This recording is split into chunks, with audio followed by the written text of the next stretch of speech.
ഭാരതാംബ വിഷയത്തിൽ മുഖ്യമന്ത്രിയുടെ നടപടി വൈകിയെന്ന് പ്രതിപക്ഷ നേതാവ് വി.ഡി. സതീശൻ. ഇത്രയും നാളും മൗനത്തിന്റെ വാത്മീകത്തിലായിരുന്നു മുഖ്യമന്ത്രി. ഇത് ഗവർണറെ ബോധ്യപ്പെടുത്തേണ്ടത് മുഖ്യമന്ത്രിയാണ്. മുഖ്യമന്ത്രി പ്രതികരിച്ചത് വൈകിപ്പോയെന്നും പ്രതിപക്ഷ നേതാവ് പ്രതികരിച്ചു. ഗവർണറുടെ ഔദ്യോഗിക പരിപാടികളും രാജ്ഭവനും RSS പരിപാടികൾക്കായി മാറ്റരുത്. എപ്പോഴും സംഘപരിവാർ ശ്രമിക്കുന്നത് വർഗീയ ധ്രുവീകരണത്തിന് വേണ്ടിയാണ്. അവരെ പോലെ സർക്കാരും മുഖ്യമന്ത്രിയും പോകരുത്. ഗവർണർ ഇരിക്കുന്ന സ്ഥാനത്തെ ദുരുപയോഗപ്പെടുത്തരുത്. രാഷ്ട്രീയ താൽപര്യങ്ങളും മത താൽപര്യങ്ങളും ഗവർണർ ചെയ്യാൻ പാടില്ല. അത് ബോധ്യപ്പെടുത്താൻ മുഖ്യമന്ത്രി ബാധ്യസ്ഥനാണ്. മുഖ്യമന്ത്രി ഇതിനെ കൂട്ടുനിൽക്കരുതെന്നും വി.ഡി. സതീശൻ പ്രതികരിച്ചു. അതിശക്തമായ പ്രതിഷേധം ഇക്കാര്യത്തിൽ അറിയിക്കണമെന്നും അദ്ദേഹം കൂട്ടിച്ചേർത്തു. അൻവറുമായി ചർച്ചയാകാമെന്ന M.K. മുനീർ അഭിപ്രായം വ്യക്തിപരമാണെന്നും UDF ഒറ്റക്കെട്ടായി തീരുമാനമെടുത്തപ്പോൾ അന്ന് M.K. മുനീർ താനുമായി സംസാരിച്ചിരുന്നുവെന്നും വി.ഡി. സതീശൻ പ്രതികരിച്ചു. അൻവർ ഉണ്ടായിരുന്നെങ്കിലെന്ന് ഇനി ആരും പറയില്ല. ആ വാതിലടച്ചു. നല്ല ക്ലാരിറ്റിയുള്ള വ്യക്തിയാണ് M.K. മുനീർ എന്നും ആ അഭിപ്രായം തന്നെയാണ് ഇപ്പോഴും അദ്ദേഹത്തിനുള്ളതെന്നും അദ്ദേഹം കൂട്ടിച്ചേർത്തു. രമേശ് ചെന്നിത്തലയുടെ പരിഭവം സംബന്ധിച്ച് മറുപടി നൽകി വി.ഡി. സതീശൻ. താൻ പറഞ്ഞത് ടീം UDF എന്നാണ്. തന്നെ ക്യാപ്റ്റൻ എന്ന് വിശേഷിപ്പിച്ചിട്ടുണ്ടെങ്കിൽ രമേശ് ചെന്നിത്തല മേജറാണെന്നും പ്രതിപക്ഷ നേതാവ് പ്രതികരിച്ചു. ഇത് വളരെ വൈകി. കാരണം 22/5 5-ാം മാസം മെയ് 22-ാം തീയതിയാണ് ഈ ആദ്യത്തെ സംഭവം. RSS നേതാവ് ഗുരുമൂർത്തിയെ കൊണ്ടുവന്ന് ഓപ്പറേഷൻ സിന്ദൂറിൻ്റെ ഭാഗമായി രാജ്ഭവനിൽ പ്രസംഗിപ്പിച്ച് മുൻ പ്രധാനമന്ത്രിമാരെ അധിക്ഷേപിച്ച് സംസാരിച്ചത്. അപ്പോൾ ഞങ്ങൾ പറഞ്ഞു രാഷ്ട്രീയ പ്രചരണത്തിൻ്റെ വേദിയാക്കി മാറ്റരുത് രാജ്ഭവൻ. പിന്നീടാണ് മന്ത്രി പ്രസാദുമായിട്ട് വിഷയമുണ്ടായത്. പോളിംഗിൻ്റെ അന്നാണ്, നിലമ്പൂർ പോളിംഗിൻ്റെ അന്നാണ് ശുഭൻകുട്ടി മന്ത്രിയുമായി വിഷയമുണ്ടായത്. അപ്പോഴൊക്കെ മൗനത്തിൻ്റെ വാത്മീകത്തിലാണ് മുഖ്യമന്ത്രി ഒളിച്ചത്. ഇപ്പോഴാണ് പ്രൊട്ടസ്റ്റ് കൊടുക്കുന്നത്. ഔദ്യോഗികമായൊരു പ്രൊട്ടസ്റ്റ് അന്ന് കൊടുക്കണമായിരുന്നു.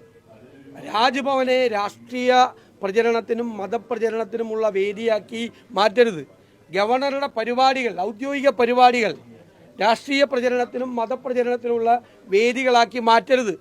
രാജ്ഭവനും അതാകരുത്, അദ്ദേഹത്തിൻ്റെ പരിപാടികളും അങ്ങനെയായി മാറരുത്. അദ്ദേഹത്തിന് ഒരു രാഷ്ട്രീയ ആഭിമുഖ്യമുണ്ടെങ്കിൽ അദ്ദേഹത്തിന് അത് തുടരാം. പക്ഷെ അദ്ദേഹം ഇരിക്കുന്ന സ്ഥാനത്തെ അതിന് ദുരുപയോഗപ്പെടുത്താൻ പാടില്ല. അദ്ദേഹം RSSകാരനാണെങ്കിൽ RSSകാരനായി തുടരാം. രാഷ്ട്രീയ ആഭിമുഖ്യമുണ്ടെങ്കിൽ രാഷ്ട്രീയ ആഭിമുഖ്യം തുടരാം.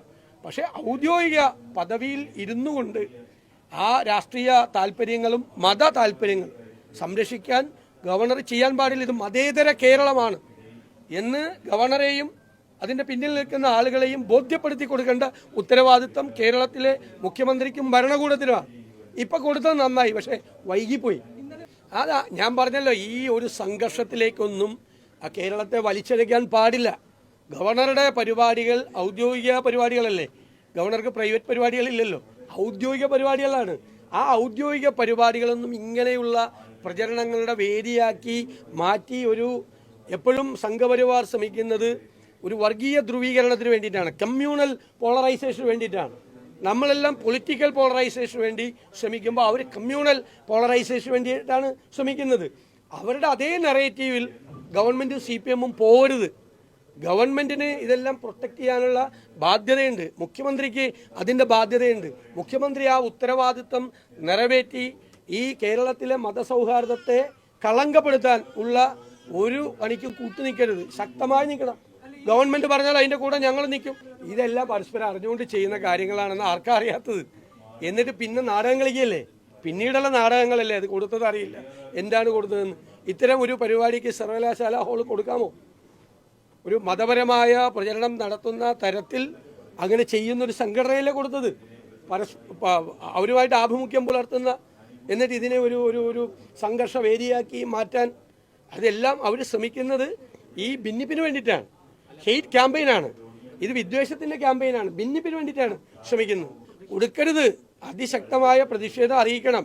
രാജ്ഭവനും ഗവർണർ സ്ഥാനവും രാഷ്ട്രീയ പ്രചരണത്തിനും മതപ്രചരണത്തിനും ഉപയോഗിക്കാൻ പാടില്ല എന്ന ഉപയോഗിച്ചതിൻ്റെ ശക്തമായ പ്രൊട്ടസ്റ്റ് രജിസ്റ്റർ ചെയ്യണം. അതോടൊപ്പം ഇനി ഇത് ആവർത്തിക്കാൻ പാടില്ല എന്ന് പറയണം. കേരളം ഒന്നിച്ചെന്ന് പറയുമല്ലോ.